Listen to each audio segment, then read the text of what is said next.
Yang keduanya apa tadi ya? Pengarang yang menjadi sastrawan yang paling dikagumi. ya. Ya ada. Karena setiap orang, terutama saya sejauh ini menulis puisi dan di Taman Ismail Marzuki itu adalah surganya penyair. Orang pelosok sampai ke sana tidak mungkin kalau tidak ada pengagumnya. Kalau kita mau jadi penyanyi harus ada. Saya yakin itu ada penyanyi kagumannya sehingga termotivasi. Penting. Jadi kita itu siapa ya? Selain bulan perangi karena darah kelahiran dari tempat saya ya, di Bali. Tapi ya itulah orang di Bali. Tapi di Jogja Presiden Malioboro itu bagian dari kita harus memiliki apa ya yang kita panuti sebagai penolong. Yang kedua Aziz Salmo. Aziz itu unik bagi saya. Tertarik kan? Kalau kita dulu baca puisi biasa-biasa dan saya lihat para senior dulu tuh baca puisinya biasa-biasa saja, bahkan tidak ada musik. Kalau Aziz Salmo multimedia lengkap, jadi konser. Belum dulu kan baca puisi di panggung, tapi di konser puisi multimedia nih, ada teaternya, ada tarinya, ada musik videonya. Jadi saya rasa di zaman seperti sekarang ini, generasi sekarang ini bagusnya seperti itu. Jadi ketika orang tidak begitu paham dengan kata-kata, dengan video dia bisa paham bahwa pesan itu, kan sebenarnya baca puisi itu yang sukses ya. Pembacaan puisi yang sukses kalau menurut saya itu ketika kita pembaca itu mampu mentransferkan makna puisinya kepada yang terdengar. Jadi media-media itu lengkap, teater, video dan lain-lain. Saya kagum sama Sisa. Besok ini penyanyi multimedia muridnya ada DTT loh mudah-mudahan. Jadi NTT juga ya kagum saya sama beliau. Baik. Terima kasih.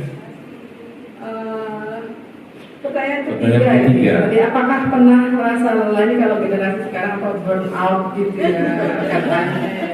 Jadi apakah pernah merasa lelah, capek itu menjalani apa?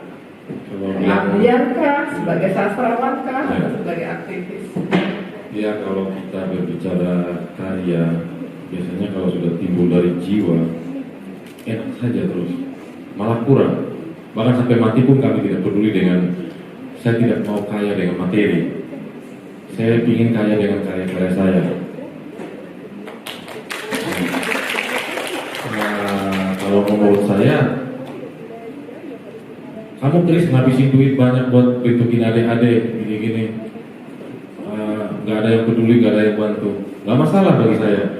Bahkan permisi istri saya marah-marah.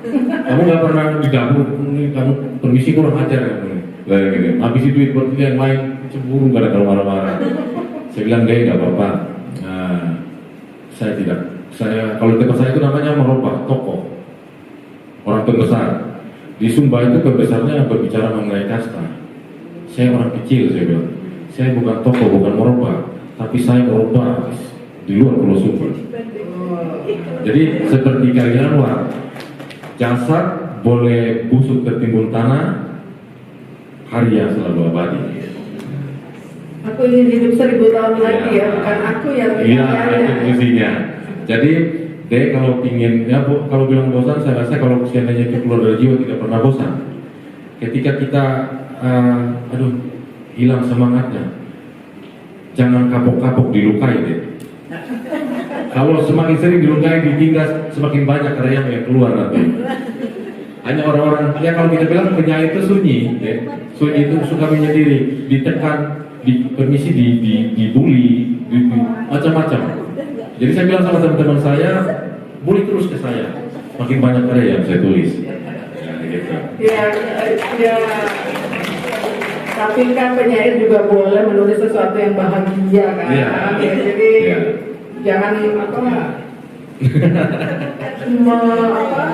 ya enggak sih. Iya. Itu memang setiap penyair memiliki daya apinya sendiri. Iya, motifnya. Karena memang ada, saya juga punya teman penyair juga yang ketika dia sudah merasa bahagia, sudah kaya itu jadi bingung dia inspirasinya juga dari mana. Tapi itu setiap orang berbeda. Baik, saya buka pertanyaan lagi 2. Apakah ada yang mau bertanya? Buleka. Satu, dua, ya. Sebutkan nama, jangan lupa. Selamat sore Bu.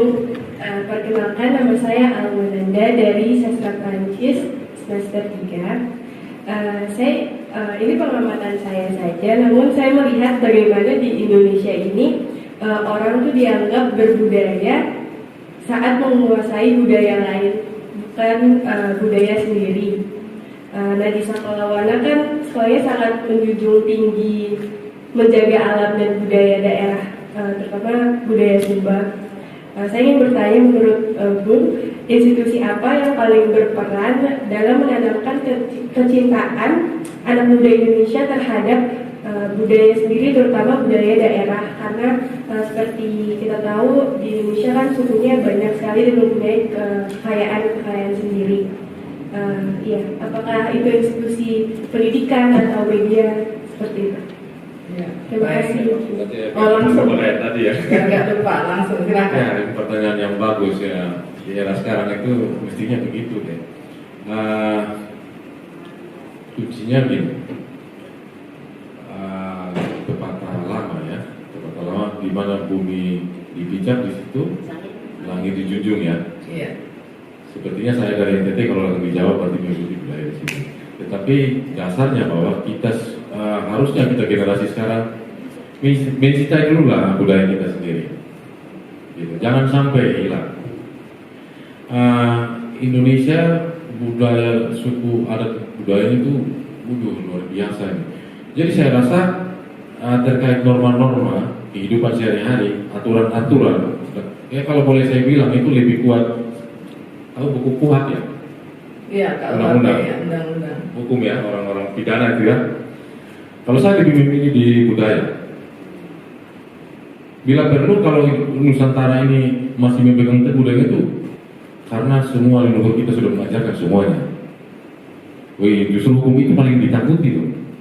Di tempat saya, ketika kita menebang hutan sembarang, kalau ketika sudah itu diritualkan tempat situ tidak boleh menebang, dan di tempat saya itu orang lebih takut marah aku daripada Tuhan. Saya itu bingung. Karena mereka tahu Tuhan itu selalu memaafkan, tapi marah aku tidak. Orang takut. Makanya saya tuh ini menarik ini tadi. Cintai dulu kita punya budaya. Kenapa Chris waktu kegiatan perlindungan hutan itu tidak pakai budaya lain? Ya memang karena di Sumba itu saya tidak tahu dengan budaya, tapi saya akan pelajari budaya lain. Harus juga mencintai budaya orang lain. Tapi yang ada di Sumba, budaya itu yang dipakai supaya mereka itu takut. Karena memang mereka yakin dan percaya bahwa itu sudah diritualkan oleh mereka, minta bantuan penghuni alam, leluhur dan Tuhan. Semut pun bisa mematikan kalau melanggar. Mungkin di daerah-daerah sama yang lain. Boleh kita berpikir global, jangan sampai lupa asal muasal kita. Itu paling penting, fondasi karakter bangsa itu budaya. Ya, jangan sampai. Jadi sebetulnya nggak perlu tergantung pada institusi ya. Kita sendiri masing-masing, kita sendiri bisa memiliki peran ya untuk budaya kita masing-masing. Justru kalau bisa, harapan kami yang aktif di sini, kurikulum di SMA, SMP, SD itu lebih diperkuat itulah dari Kementerian Pendidikan. Boleh kita belajar bahasa Inggris, bahasa asing lain, tapi jangan lupa bahasa ibu, bahasa Indonesia, dan bahasa pemersatu dan bahasa daerah kita masing-masing. Itu paling penting. Jadi kalau kita sudah tahu dengan budaya kita sendiri, kita lebih mengenal diri kita sendiri, kita lebih mengenal Indonesia, apalagi toleransi lebih kuat pasti. Ya, itu. Terima kasih Bu. Terima kasih.